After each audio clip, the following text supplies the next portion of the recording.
গরু পাচার মামলায় তৃণমূল সাংসদ দেব আজ জিজ্ঞাসাবাদের জন্য ইতিমধ্যেই দিল্লিতে ইডি দফতরে পৌঁছে গিয়েছেন। কয়েকদিন আগেই দেবকে নিয়ে জল্পনা তৈরি হয়েছিল, রাজনীতিতে তিনি থাকবেন কিনা, আসন্ন লোকসভা নির্বাচনে ভোটে দাঁড়াবেন কিনা। এবং দুদিন পরেই আমরা দেখেছিলাম একদিকে মমতা বন্দ্যোপাধ্যায়ের সঙ্গে বৈঠক, অন্যদিকে অভিষেক বন্দ্যোপাধ্যায়ের সঙ্গে বৈঠকের পর দেব নিশ্চিত করেছেন 2024 লোকসভা নির্বাচনে দাঁড়াবেন তিনি। আর সেই দিনই কিন্তু এই প্রশ্ন উঠেছিল যে গরু পাচার মামলায় তদন্তের সহযোগিতা করবেন কিনা, আশ্বাস দিয়েছিলেন। আর সেই মতো আজ পৌঁছে গেলেন ইডি দফতরে। বিজেন্দ্র সিংহ আমাদের প্রতিনিধি রয়েছেন আমাদের সঙ্গে। বিজেন্দ্র, দেব ইতিমধ্যেই জিজ্ঞাসাবাদের জন্য ইডি দফতরে পৌঁছে গিয়েছেন, সেই ছবি আমরা দেখলাম। ঢোকার আগে কিছু জানালেন?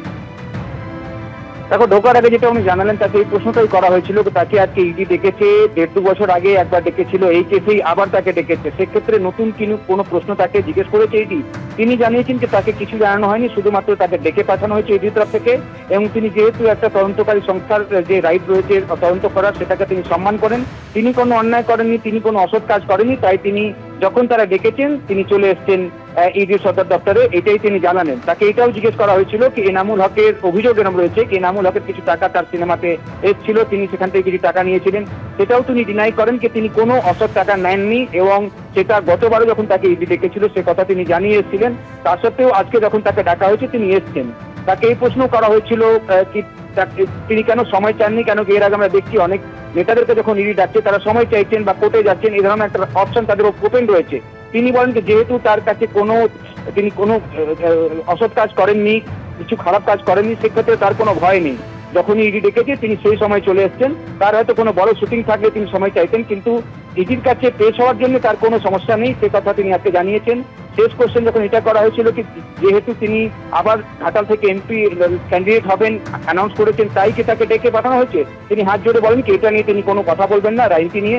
যেহেতু তদন্তকারী সংস্থা তাকে ডেকেছে সেটাকে তিনি সম্মান করছেন, এবং তিনি ইডি সদর দপ্তরে পৌঁছে গেছেন। 11টায় তাকে ডাকা হয়েছিল, তিনি 10টা 40 নাগাদই ইডি সদর দপ্তরে চলে এসেছিলেন। একেবারে বিজেন্দ্র, তুমি আমাদের সঙ্গে থাকো। গরু পাচার মামলায় জিজ্ঞাসাবাদের জন্য তৃণমূল সাংসদ দেবকে আজ তলব করেছে ইডি, এবং ইতিমধ্যে ইডি দফতরে পৌঁছেও গিয়েছেন দেব। হাজিরা দিয়েছেন তিনি, জিজ্ঞাসাবাদের মুখোমুখি হবেন, তদন্তের সহযোগিতা অতীতেও করেছেন, এবং যতবার তাকে ডাকা হবে তিনি তদন্তের সহযোগিতা করবেন এমনটাই জানিয়েছেন তৃণমূল সাংসদ।